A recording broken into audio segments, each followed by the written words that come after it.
Let's see if we are going live. Right. Hello, hello, hello, hello, everyone. If you are live, if you can hear me, please, please, please drop a little comment down below. Honestly, I'm here to help you. If you've got questions, drop them in the discussion or down below. I'm just going to be checking if I'm live. Also, I'm doing these weekly, support you guys in your business, helping you out. If there are questions, please, please, please drop them. Otherwise, I'm just going to be talking to myself. So absolutely fine. Let me just kind of check your channel. Does it say live? Yeah, I can see I'm live. Woohoo! So I'm there. Got it. Hey. Let's do love heart, love. And then can I chat? Hey, questions down below. Cool. If anyone's there, is that me? Can I see my own question? So let me know obviously if you can see me. Drop your questions down below. Yeah, I got it here. Just showed up. Well, hey, drop your questions down below. Also, as well, I will put in, I'm just going to quickly check on the Facebook group. I do it in the Facebook group as well, because I think it's really useful to kind of like share, to answer your questions. Fantastic. Yeah, cool. So if you're here, do drop questions down below. I can help you out. I've got a couple of people come in. Alexandru. Hey, Alexandru. Good to see you. Muslim Malapreneur FBA. Cool. Good to see you.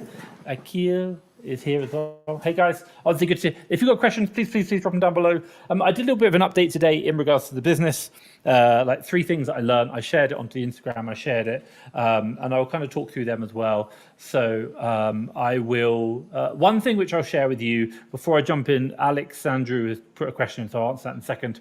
But one thing which I'll share, which I think is so important, that it's like changed the way I'm looking at things in my own business, and it's kind of more of a high level, but I'll just explain it right now. Alex Hormozi talks about it, is if you define learning as same situation, different behavior, that means you have learned. And if you do the same situation, you have not changed, same behavior, then you have not learned. And I can apply this to like my entire life. I can apply it to all my staff. I can apply it to my Amazon business. For example, I am buying products from a supplier. They keep canceling them.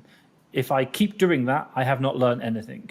So, and also as well, it might be the case that you're watching lots of YouTube videos or lots of comments on Facebook. If you have not learned, if you have not changed, you have not learned. It doesn't matter how much you read. You can read 1,000 books. If you have not changed, then you have collected knowledge, but you have learned nothing because you have not changed. And I think that's a really important point. So if you're like right now struggling, and you are reading lots of information, maybe looking at lots of Facebook group posts, maybe YouTube videos, and you're like, I'm getting all this knowledge, and you're still struggling, it's because you haven't actually learned from that knowledge. It is because you are collecting it, but you're not applying it. And that's the important point. So I'll just stress that to anyone right now. If you are thinking about selling on Amazon, then applying it. So let's kind of jump through a couple of questions. So Alexandru, what have you said? You said, have you ever an instance where FBM has been winning the buy box over FBA?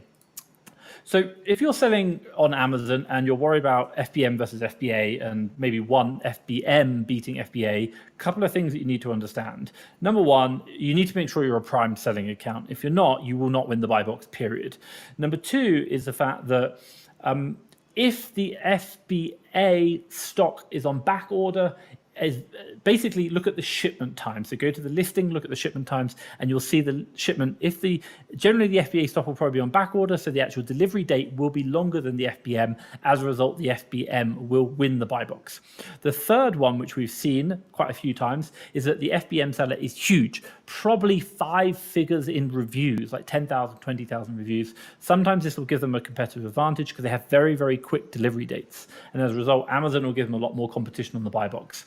And then the final one, which I will say, the fourth one, which I think is really important, is do your due diligence in regards to FBM before, especially big FBM sellers, before you buy the product. Specifically, what I'm looking for is how much of that buy box has been taken up as a percentage by the FBM seller before I purchase. So I'm going to go to Keeper, I'm going to go to the Data tab, I'm going to look at the Keeper, I'm looking at the Buy Box tab, sorry, Data Buy Box I think it is, and I'm going to look at what's the buy box rotation. If I see an FBM seller on the buy box all the time, even though I know there are FBA sellers, I'm going to dig a little deeper because it could be a red flag to say that actually this product might not be selling as well as I think for FBM. Unfortunately, sometimes the buy box algorithm on Amazon does do weird stuff. I've seen it many, many times. And I want to be crystal clear. Amazon, it isn't like an algorithm for the buy box sharing across the whole of Amazon. They're testing it all the time within categories. So it could be even a subcategory that you're seeing a variation that you've never seen before because they're just testing a new algorithm in it. So just be mindful of that. It does happen. And don't think because you've seen it in like toys, it's going to happen again in beauty. That's a really important point. So I hope that makes sense. Alexandru, let me know down below if that is helpful. Akil, how do you decide the sale price? Top tip for you, Akil. So what can I talk about this in regards to like sale price? So when you're analyzing a deal to purchase, the thing which I would strongly recommend is looking at the keeper chart. I'd be looking at the buy box price historically, and I'd be looking at the factors such as sales rank, new seller count, offer count, even the stock on the listing. And I would be trying to predict where I think the buy price will be in generally 2 to 3 weeks time. This is how long my stock will take to arrive. And if I think that buy price is going to be a good price in 2 to 3 weeks time, maybe even a month, I will be happy. If I don't, I probably won't buy the product. Now, again, there is no definitive metric that I would look at in isolation which would define the buy price. So you could say, could I take the 30-day average, 90-day, 180-day, 1-year average price? Could that be it? The answer is no, because there are so many other factors in play. And if I kind of run through what those factors are and what we look at, it's going to really help you out. So definitely looking at the historic buy box price over the course of the last year is something that we always do. But I'm looking at that in relation to, number one, is it a seasonal item? Obviously, prices are going to change with, if it's seasonal, velocity is going to increase. Maybe if it's an advent calendar, it'll be very different in March versus December. So again, that will have an impact on it. And I can see the seasonal trend of the buy box price. Number three, I'm going to be looking at the new seller count. If the new seller count now is higher than it's ever been in the past, I'm probably going to guess that the buy box price is going to come crashing down very, very quickly. Now, that's an important one. And then number four, I'm going to be looking at the stock on the listing, specifically FBA stock. And if I see the FBA stock is under 3 months, I'm probably going to be like, I think the price will be pretty good. It will remain stable. Or if the FBA stock is going to go way over 3 months, the more the worse, then that price will come crashing down, even if the new seller count isn't high. So FBA stock on the listing is a key indicator that we track or look at when we're doing deal analysis as an indicator to see what will the buy box price be in 2 to 3 weeks time when we sell. So again, I will be looking at that historical buy price. I'd want to see stable, but I'd also want to see stable number of Amazon sellers. I probably want to see less than 3 months of FBA stock on the listing and generally decent sales. If I see those, then I would think that the price today will be the price what it is in the future. So I hope that makes sense, Akil. That's my kind of answer for you. Let me know down below if that answers your question. Awis, hey. Awis, I think, Awis, I hope this makes sense. Awis K. Good to see you down below. I'm just going to take these out. These are really annoying right now. So next one, Akil says, what is your minimum and maximum pricing settings? So minimum, we have, by the way, we have lots of rules. Like I will say that one of my minimums is actually minus 50% ROI. That's when we want to clear stuff out. So in regards to repricing, the way we do it, and I'll share this with you, is the first kind of rule, we always set the min repricer to be our minimum ROI for reorders. Now, this is really important. In my business, it's 25%. So for you, the question you've got to ask yourself is forget the repricer for a second. Think about if you were to have a product which was to sell, at what ROI would you be happy to reorder and what ROI would you not be happy to reorder? So this product has just sold for say 20% ROI. Would I buy it? You probably go, no, it's too low. Or maybe it's too, like, great, I would. Well, would you buy it 19? No, maybe not. So you go, cool. So my min repricer should be set at the same level that the lowest I'll reorder at. Why? Because you want to buy a product, get it sold and reorder it. You don't want to buy a product, sit on it, then wait for it to go down and then eventually reorder. That's not going to be helpful. So number one, your buy price, your minimum repricer should be the same as your reorder. That's the key metric. Number two is the fact that we have other rules then thereafter. So if you think about it this way, aging stocks.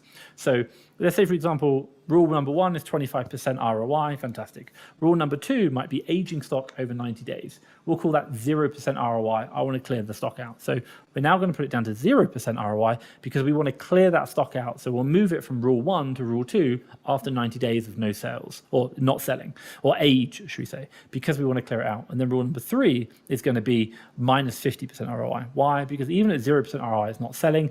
Maybe it's a bad buy. Maybe there's a problem. And what we're going to do is then clear out that stock. So minus 50%. We'll probably take like -5, but if it's like -5 or -7 or -10, I don't want to be sitting there changing the repricer. I'm literally just going to set the repricer at -50%. I'm going to match the buy box, and I'm going to get that product sold ASAP. That's going to be really important. So, 2, summarize. Number 1, repricer rule setting. I would always set the first rule to be the same ROI min price as my reorder. My business, 25%. So my repricer min ROI is 25% ROI, and we reorder at 25% ROI. Rule 2 is going to be anything over 90 days. We'll then go to rule 2 in age, and that will be 0% ROI in the repricer. And then after that, anything over like longer than that, in rule 3, we'll do like -50 just to get the stock cleared. We want to get out. That's not what we're looking here to sell. Maybe the market's to change. That's pretty much it. That's what we do with our repricing rules. So I hope that makes sense. Apparently my video quality is going to decrease. So let me know your questions down below, people. If you like this, give me a big thumbs up as well, and obviously I can answer them. The question you got here, do you just clear after 90 days? How is your repricer rated? So yeah, exactly what I just said, like old stock over 90 days, we're just going to clear it down. That's it. Like we're not interested. The way you got to think about the equation is out of 10 products that I buy, 10 different ASINs, one of them is going to be, one of them's going to be like amazing. Like we're going to make so much money off it. It's going to be incredible. I'll probably find that maybe like 5 kind of do as expected. I'm pretty happy with that. 3 will break even on, and 1 or 2 I'll lose money on. So I expect to lose money, but the overall average I'll always make money on. Hope that makes sense. Because sometimes like that one deal I lost money on might go on a leads list or something, so people kind of do it. So that happens. Alexandru, have an instance of one of my products. I'm selling this particular product at $15.25 in the UK, Prime, FBA seller, and it's selling at $12.24. Yeah. So okay. So this is a really good point. So if you're doing FBM versus FBA, so if you're doing FBM versus FBA and you want to know the price to set it at, as a general rule of thumb, we would always kind of go about 10% higher than the FBM price. So if your FBM price is like $12.24, then I could possibly look that maybe I can add an extra £1.25 on top of that, and that'd be the highest I can sit my FBA price. Anything higher than that, I'll probably lose the buy box. But again, it's depending on the product, the category, and the way it's working. You've got to test it. Sometimes it'll be 5%. Sometimes it could even be like 20%. But again, moving that price up and down is going to be the key indicator, and you've got to have to keep doing it. And if your listing is getting lots of sales, like 500 sales per month, that's going to be really useful. Why? Because what you can do is you can start changing the price, and you want to change it, wait 30 minutes, see if you won the buy box. Change it 30 minutes, see if you won the buy box. But for you, if you're selling at $15.25 and the FBM seller is at $12.24, you're too high. Like you're 20% above it. I don't think you'd win the buy box in that case. Your job is to bring that buy box down, and that's going to help you out. So I hope that makes sense. Alexandru, let me know if that answers your question down below. Ravi says, hey Ravi, how long for an FBA shipment to completely check in? Currently 3 to 4 weeks to fully check in. Is this normal for Q4? Wow. Yeah, like I won't lie, so one thing we're seeing right now within our business and Amazon USA is FBA shipment times and check-in times. We are actually seeing, and have been warned by our prep center, that there is a 2-week delay in Amazon. And not only that, is the fact that we are seeing increases in our sales. Now, I have seen in the past anything up to a month, even 6 weeks, when Amazon gets really big problems. But if you're talking about like 3 to 4 weeks, yes, it can happen, and it's a nightmare. But there's nothing you can do about it. You've just got to watch it and be like, okay, fine, and preferably try and avoid that prep center, because that's going to be a real slow delay check-in times. So yeah, 3 to 4 weeks. That's what happens. Tom's falling asleep. It does happen. Sorry, but like normally. It depends. Like COVID, oh my God, it was the worst time in the world. The year after the first COVID problem, it was like 1 week. They were super fast. It was incredible. So you'll generally find they'll speed up. It's probably because there's a lot of shipments going in right now, ready for Christmas. and they're not really geared up yet because they're not expecting the high volume of sales. It's only just massive shipments inbound, if that makes sense. Alexandru, by the way, thanks to your videos, but been scaling my business very quickly. Alexandru, let me know how you've been scaling. Like, I'd love to know, like, what's the scaling mean to you? Like, obviously, it's growing, I assume, but like, how? What does that mean? Like, have you gone from where to where? One thing I will just add, if anyone is watching right now, we've got what's known as our growth bundle, just available this week. You can get it. You get our USS, the Amazon Management Sheet, API connected, with every purchase of a virtual assistant. So if you've got VAs, trained VAs ready to go, they can support you in finding deals, and they've got 12 weeks aftercare support. But not only that, this week only, you can also get our Amazon management sheet. If you want to see more, www.fasttrackfba.com. You'll be able to see it up there. It's just on the main page. You can literally just see the details and then obviously do it. But do check it out. It's a really good deal. VAs are really going to help you in Q4. Let's make this the best one. But not only that, also as well, getting that ultimate Amazon management sheet, the USS, which we've sold to 250 people. It's API connected into Amazon. It can improve your processes, help you understand like which suppliers are profitable, which VAs are profitable, which sourcing methods work for you. It's going to speed up all your like just listings upload. It's so much faster. And so many people like, I never even knew I needed it, and it's incredible. And it's a Google Sheet with an API connection so that you can, if you like sheets, you can add on to it as well, which I absolutely love. So check it out, fasttrackfba.com, and you'll just see it up there on the main page. So that's the growth bundle, or comment growth bundle down below, and obviously I'll help you out. So Akil says, to make 100,000 in turnover per month, how much do I need to spend per month? Well, it's not generally too challenging. Generally speaking, you buy for 10, sell for 20. So if you want to do 100,000 in sales, you're going to have to spend like 50. So I can kind of give you some really good metrics to kind of think about. So capital. So if you're looking to make 6 figures per month, you are generally like spend-wise, you're generally buying stuff for like half the price you're selling it for. So if you want to do 6 figures per month in revenue, you're going to need to spend about 50,000 to generate 100,000. But caveat is here, it generally takes about 3 months from the moment you spent your cash to get the stock into Amazon, to get it sold, and the 14 days to Amazon to give you your money back. So that's why we say 3 months turnover. So if you want to do 100,000 per month consistently every single month, you're probably going to need to spend 50,000 per month for at least 3 months before the money comes back again. So you're going to need a total capital allowance of about 150,000 to finance that kind of business. So that will kind of give you a really good idea of what you need to do to get the 100,000 turnover. Akil, let me know down below if that helps you out and answers that question. But the 100,000 is good, but your problem comes is you need to keep cycling. So it's about 150,000 in capital that you need. As an FBA member, do you automatically get given Prime fulfillment? I don't really understand what you mean by FBA member. Like if you signed up for your Seller Central account and you are a seller and you ship into Amazon, then you will have the ability to sell by Prime. But by the way, if you are an Amazon seller, you don't automatically get like Prime delivery on your personal goods, i.e. that you buy to yourself for your own house. You still have to pay for that Prime membership through Amazon. But if you ship into Amazon FBA, you will get Prime delivery on those products that you ship because you are doing FBA. So I hope that makes sense. So as a seller, when you ship products to Amazon's warehouses, you will automatically give them Prime to everything going off. So yes, I think that is answering your question. Like yes is the answer. Ravi says, how long should I allow for stock to sell? 60 days before reducing the price to cut my losses. Great question. Okay, how long should you...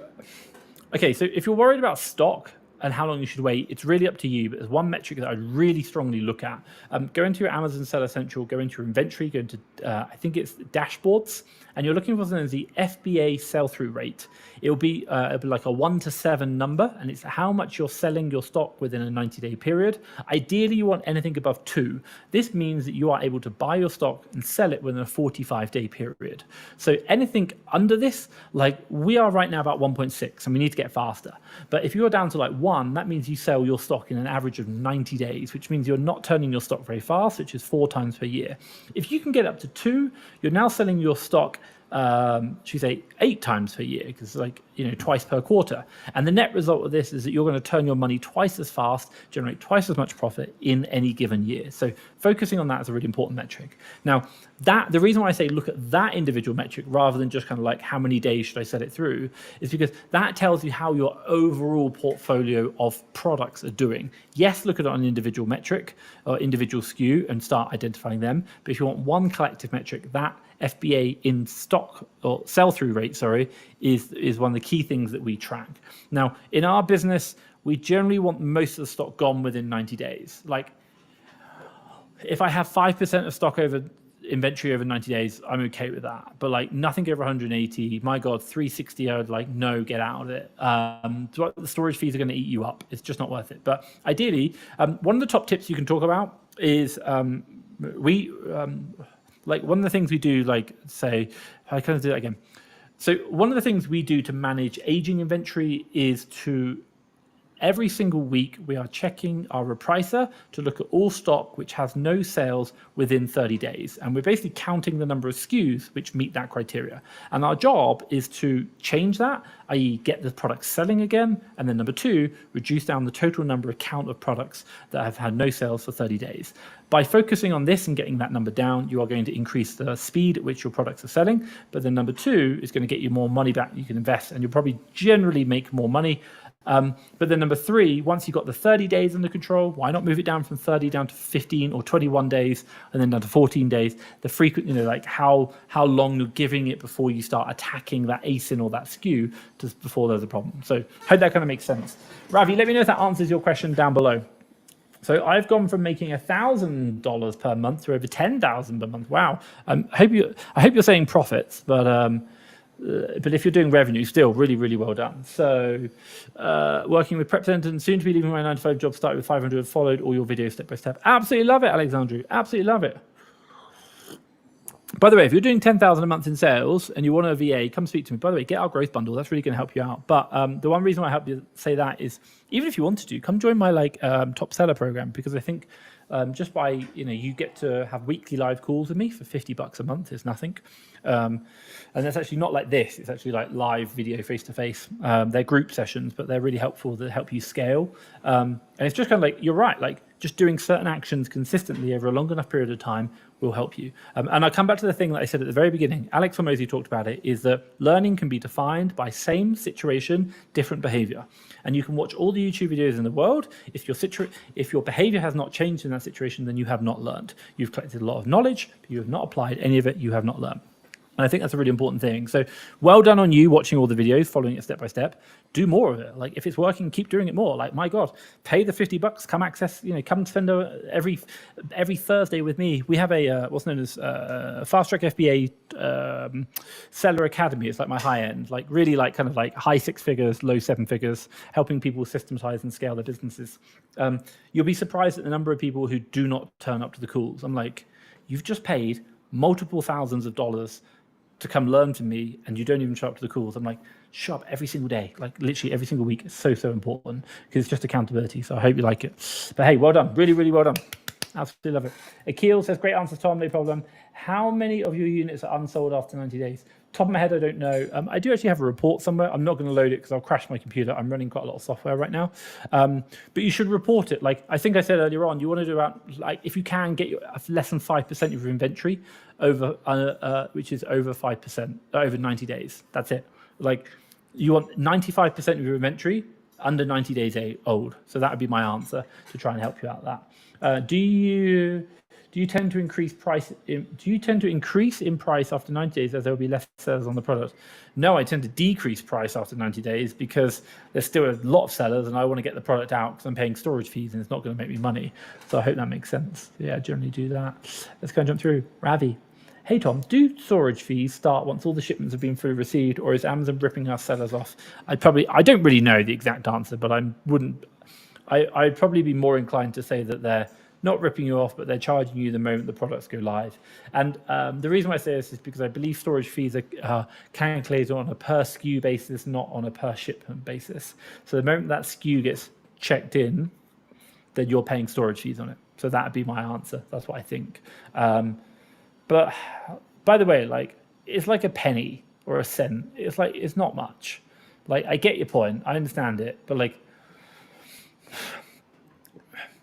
if you think about it this way, FBA is generally cheaper than any other option you have. So it's kind of like, yeah, they're ripping us off, but they're cheaper than any other option we have. So we can leave in our disgust that we're being ripped off, but wherever we go, we're going to pay more money. So I'd probably say it's not worth it. So hope that makes sense. Ravi, I hope that answers your question. Thanks, Tom. Thanks, Ravi. Cool.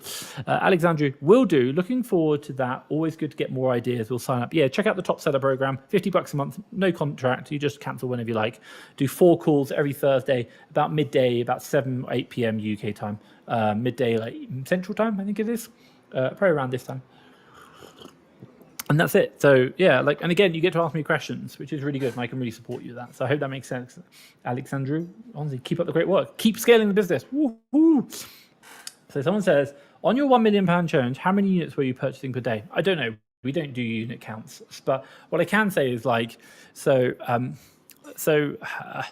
when we were doing the $1 million challenge or £1 million challenge, I don't really know the exact like spend. It's all outlined in the video that I recorded and the actual thing. But the one thing I do remember is that last year we were during Q4, and by the way, during Q4 we probably did something like, I think it was 400,000 in sales in a month. So we did 3.4 million in the UK in sales, and I do remember very vividly that I had, I think it was 5 purchasers at the time, 1 overseeing 4, should we say? So really 4 doing actual purchasing, and we were spending £120,000 a week on stock.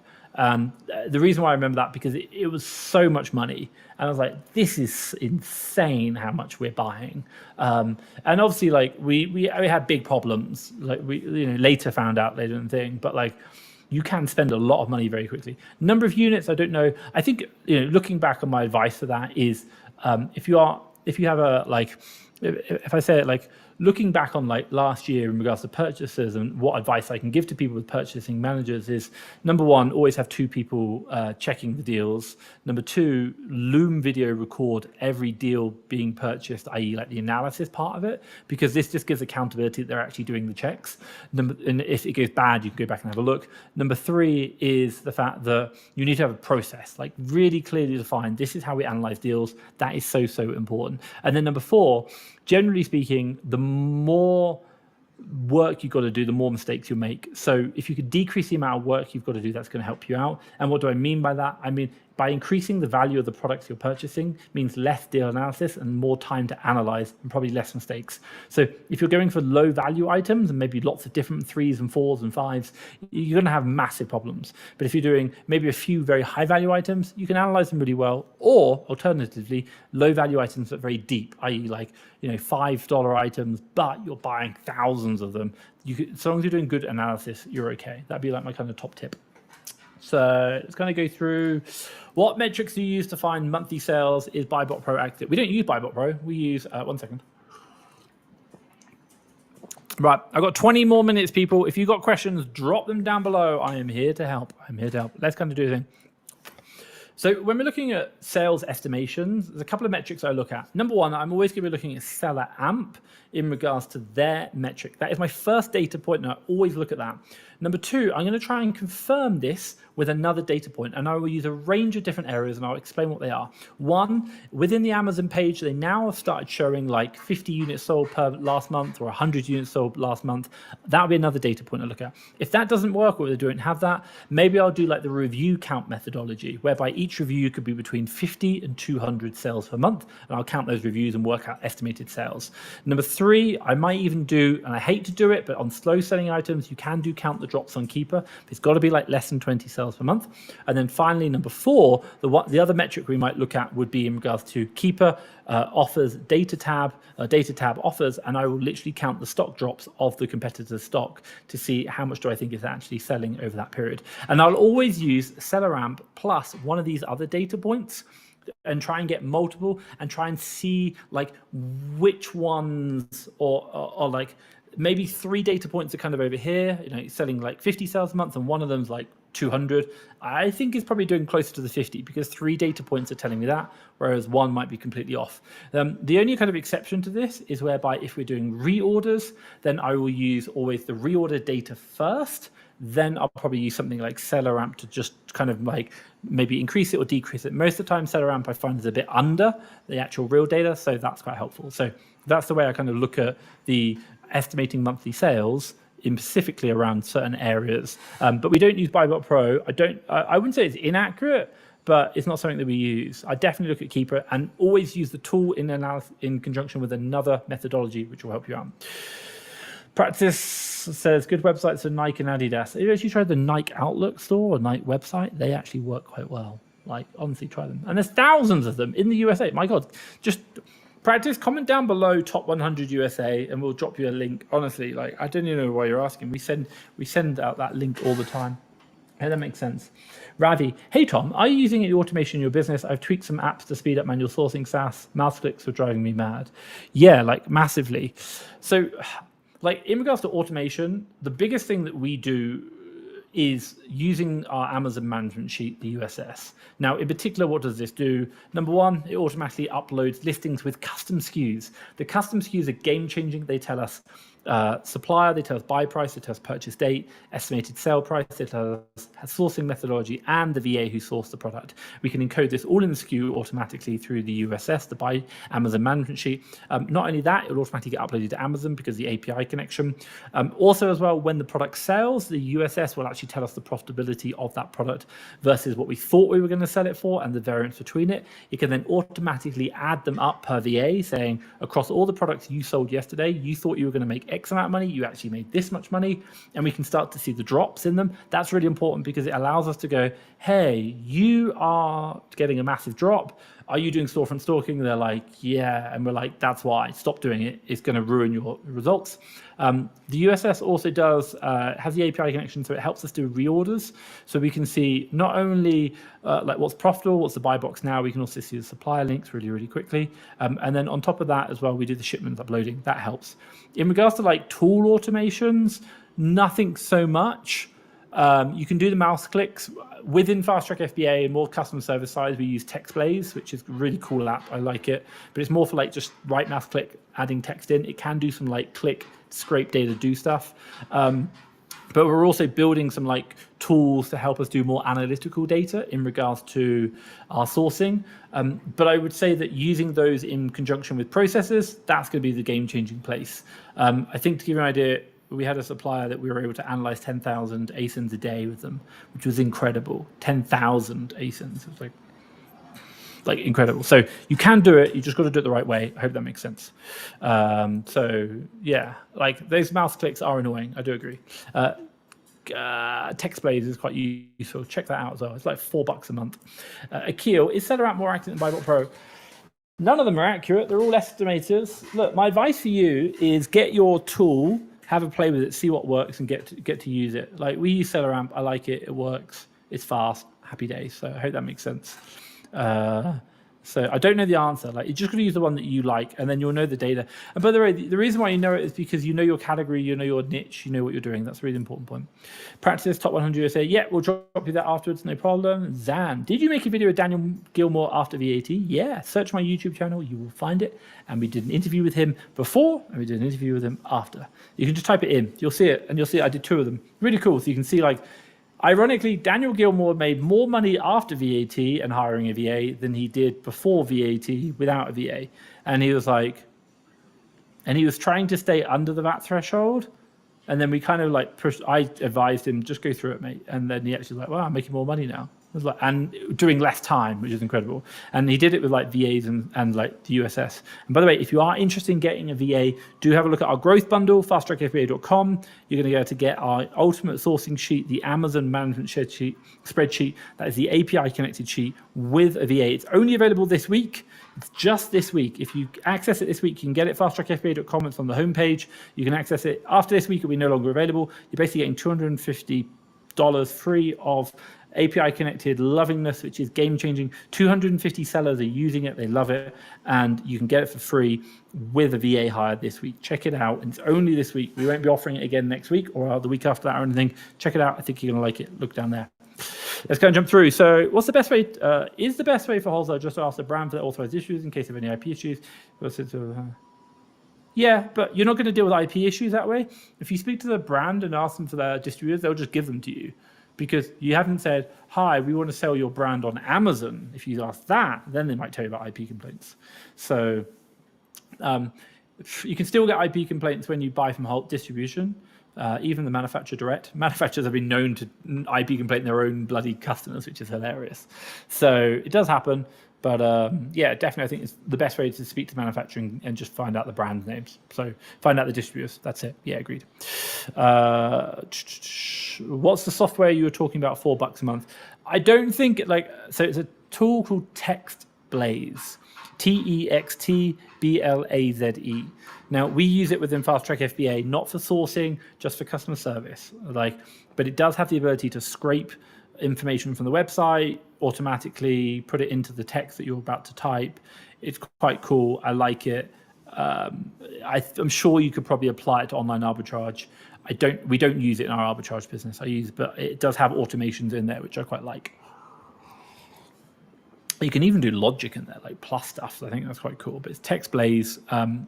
You don't need it. Don't go out and buy it and be like, yeah, Tom said this. Yeah, I did say it, but I'm not we don't even use it in my Amazon business. But I'm saying, coming back to the question around automation, it could be something else. So yeah, let's jump on to Ravi. Guys, if you've got questions, drop them down below. I will answer them. And I've got about 10 more minutes. So I'll do 50 minutes today and then I'll drop off. But yeah, if you've got questions, drop them down below. I'll help you out. So Ravi, once registered for that, what's the minimum price point to make a decent profit? Top tip for you, and I did share I created a short about this actually. So what can I kind of recommend? So let's do it now. So if you're about to go VAT registered, what can I recommend? Number one, set your repricing tool to VAT registered right now. That's super key because you've got to start finding products which are profitable to your criteria today. Generally speaking, when you go VAT registered, you're probably going to see about an 8% reduction in your net profits. I haven't calculated this, is just what I've heard. So it's a good kind of rule of thumb. You're going to lose about 8% of the profits you were originally making. Now you're not. Now, the other one you want to do is start collecting your invoices. Why? Because you are going to have to do it once you're VAT registered, but you might as well start now because of two reasons. One, at the point of VAT registration, you are able to reclaim the VAT paid on all stock you are currently holding at the point of VAT registration. So you want to have the invoices for them to prove that you paid VAT on them in the first place. So start now so that you don't have to waste time then. And then number two is the fact that at the point of VAT registration, you're also able to reclaim all the VAT paid on your products and services, or should I say on the services, for the 6 months prior to VAT registration. And again, you're going to need to have the invoices to prove that you actually paid the VAT, so start collecting them today, and that's going to help you get that money back. Majority of the time, most people will actually get money back on the first VAT return, which is great, so it's going to help you out. But start sourcing with your VAT threshold or VAT tool set today. Most businesses, if you're talking about within the UK, I think would probably be sourcing pre-VAT, 25% ROI, post-VAT, maybe 20, maybe even down to 15% ROI, depending on cash flow and volume they're looking to do. That would kind of be like a 5% drop in ROI figures. That's the kind of help that makes the sense there. So go from there. Holly says, what's your revenue goal for the end of this year? Not particularly fantastic. In the USA, 1.5 million. It's not much. And by the way, if you want to know, we did 1.4 million last year. So I'm not really trying to grow the business. But what I do want to share with you, which I think is really important, is the fact that, number one, we are doing it with a smaller team. Number two, we are probably doing it with double the profitability last year. And I'm much more happy with that. I have a smaller team. We do the same amount of revenue, but we do twice the profits. Why? Sourcing better. We learned a lot about sourcing, strategy, technique to do that. Number two, we're buying better. We're buying, more accurately. We're repricing, we're reselling, we're reordering better. And by the way, what I'm trying to do is just really refine these processes so much better. Because I understand, last year I had 30 staff across 2 Amazon businesses. And what I realized was the fact that if you just keep hiring staff into a bad business with no processes, it's going to fail. Hence why I shut down my UK business.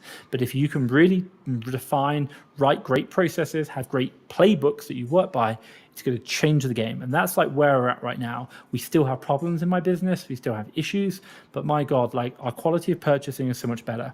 My VA's quality of sourcing is so much better. The actual profits they generate are so much better. How we price our products is so much better. Clearing down inventory is so much better. Managing our prices so we're not getting stale inventory is so much better. There's still more to do, but we are in a much better place, and I'm so grateful for it. But also as well, I have to spend less time managing my team. I'm not like, hey, why are you not sourcing? Why are you not finding deals? I don't have that problem anymore. My VA, when they have a bad week, is probably about $5,000 in spend for one VA. You know, one person can spend $5,000 in a week, and that's a bad week. When we get a good week, they spend 15,000. It's completely game changing. I still remember having VAs where we're like, can you try and spend like 1,500 this week? Like, please, like really try. And it was really hard, and the deals are questionable. Now it's like 5,000 top quality deals, minimum 25% ROI at sale. Generally purchase is 35% ROI. And I'm like, wow, like completely different game. So I hope that makes sense. I'm not really interested in growing the revenue. I've been there. We did $5 million in sales last year across 2 companies. And I realize it's just a number that doesn't really mean much if you're not turning it into profit. And I'd much rather have less work and more money. Hope that makes sense. So talking about UK, not USA. We don't do UK anymore, by the way. We shut down UK. In May, I shut down my UK business. So I hope that makes sense. Yeah, I shut down my UK business. If you look on Facebook group UK, you'll find a nice big long blog post of like 12 reasons why I shut it down. Do check it out. Honestly, really, really interesting. Back in like May, I think it was, we talked about that. So I shut it down. And again, I will say this to anyone right now, doing less, but doing that less better is how you're going to make money. Stop doing more. And if I give you a really good analogy, I'm selling in UK, I might start selling in Europe because EFN, and I'll start doing eBay. Don't do it. Just do UK, and don't even do like all of UK. Just do like, you know, one category in UK and do that really, really well. Generally speaking, the less you do, the better you'll get. And the more you focus, the more money you'll make. That's the answer. Like, stop trying to do everything, because it's just more things that are going to go wrong and more pricing or lessons you have to pay. So I hope that makes sense. Holly, I hope that answers your question. Look in the Fast Track FBA Facebook group, fasttrackfba.com/Facebook. You'll get a link to join. Zan, what sourcing method do you use to get your VAs to do? All of them. All of them. And by the way, I'll probably say storefront stalking is probably one of the last methods we use. So if I talk you through like the VA sourcing methods, they should be using all the methods. But really, storefront stalking is probably one of the last ones that you want to use. And when we use storefront stalking, the application of storefront stalking in regards to our VA should be used for one specific reason, one reason only. Number one, you know a category and you know brands that you want to buy. And when you are searching for those products, you start noticing other sellers on similar listings to you or ones that you want to buy, then okay, storefront stalk them, because you want to find the suppliers that they're using that you're not. That's the only real reason why I do storefront stalking. Outside of that, if you use it, you're probably going to see the prices crash of the products because everyone's buying these products. So I wouldn't do it outside of that. That's what we try and stay away from. Hope that makes sense, Sam.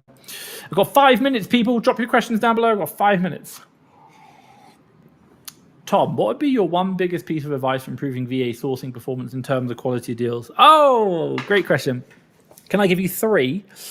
Can I give you 3? Yeah, I'll give you like 3.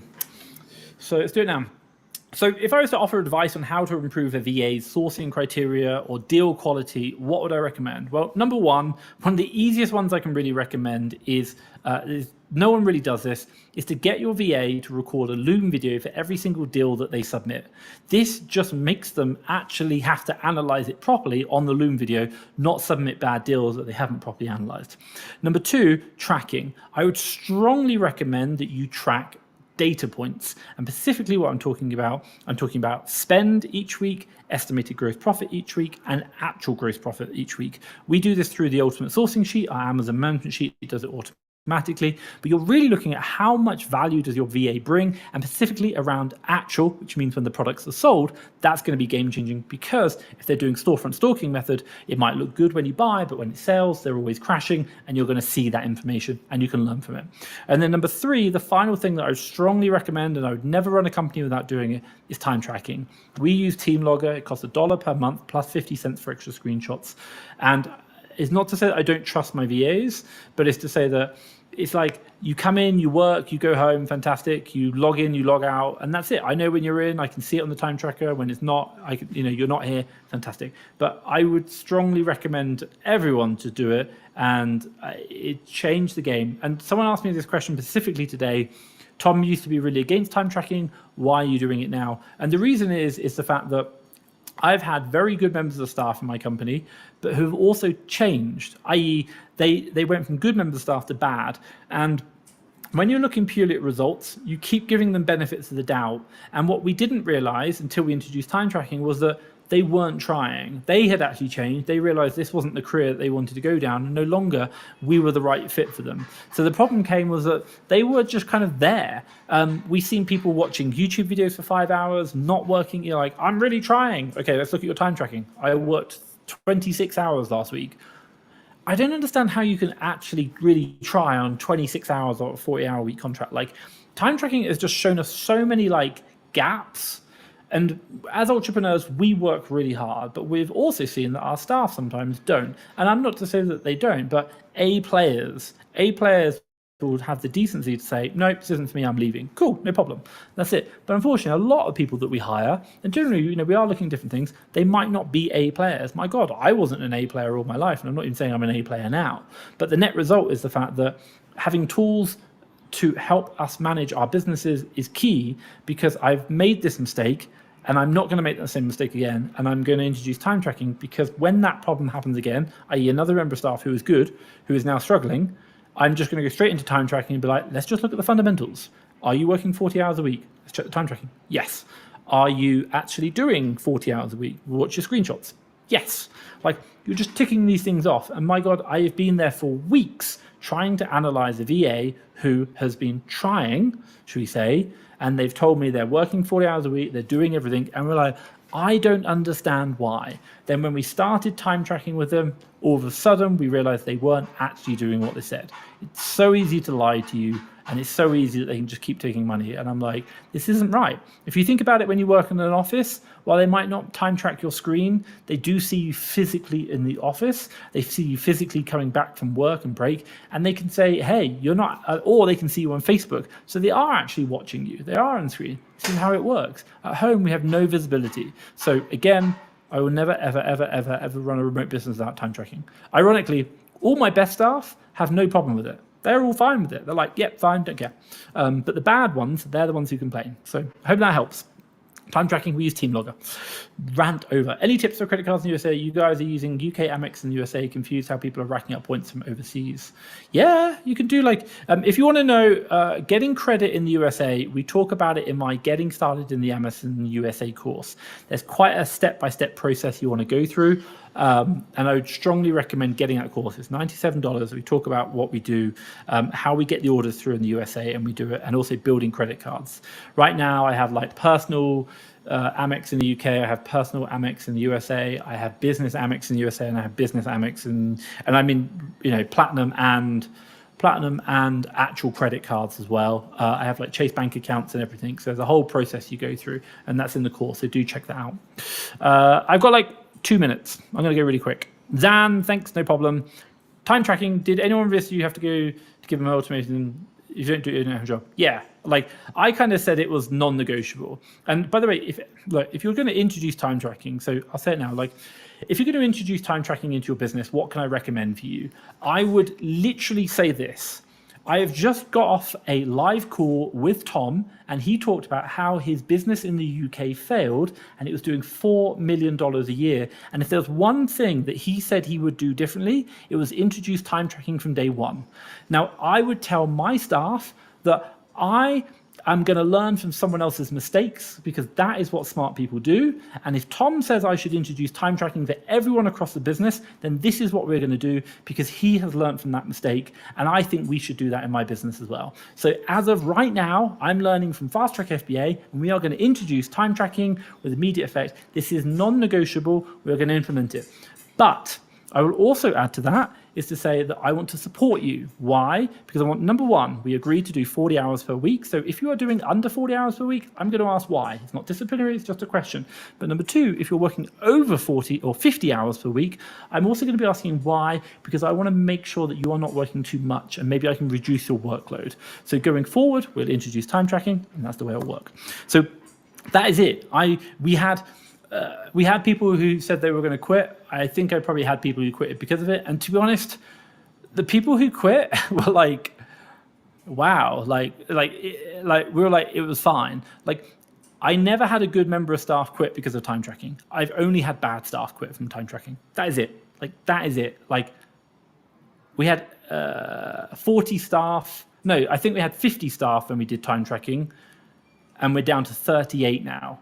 And every single person who has quit has either quit because maybe they've had a better job opportunity, more money, and I'm fine with that. Like, we couldn't match it. It wasn't going to be viable for us for the role. Or number two was the fact that they didn't like the new working environment. But ironically, they were the people who were under performance management anyway because they weren't performing. So it's like, all the good staff don't care. Like, they're fine. So and you're going to get kickback. You're going to get a thing. 100%, everyone does it. Day one, make it happen. Without a doubt. Also, sure, I'll work forever, but did you set time tracking yourself to show that you were a part of the team, not the boss should have given what they want ROI for the wages to pay?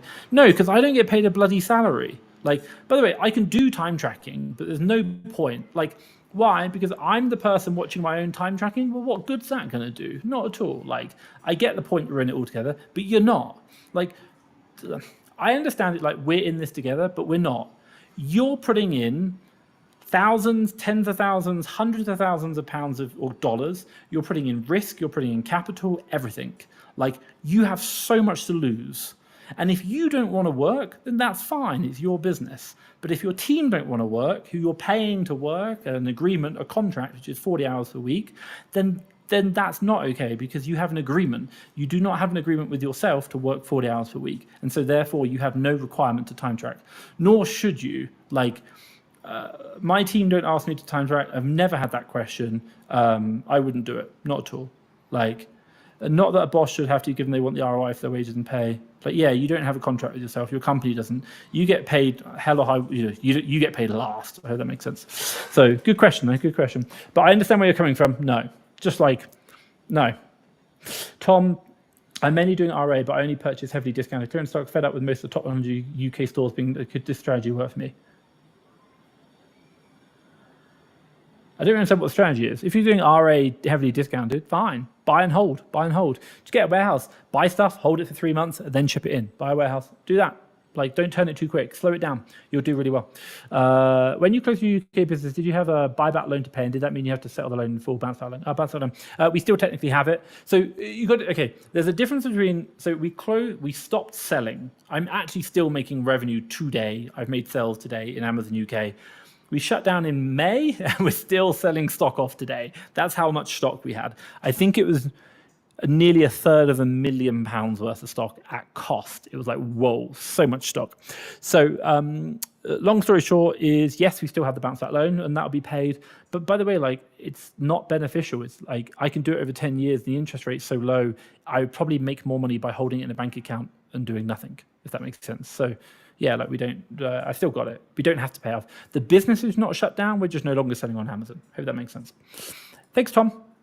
I thought this might provoke a good reply. Yeah, fantastic. Hey, right, ladies and gentlemen, hit the thumbs up. Give me a good, whatever you want to do. Give me some questions down below. I hope you really enjoyed that. Time tracking is a really contentious point. I used to really be against it. Right now, I'm like, nope, do it. And set your standards, high standards. A players like working with A talent.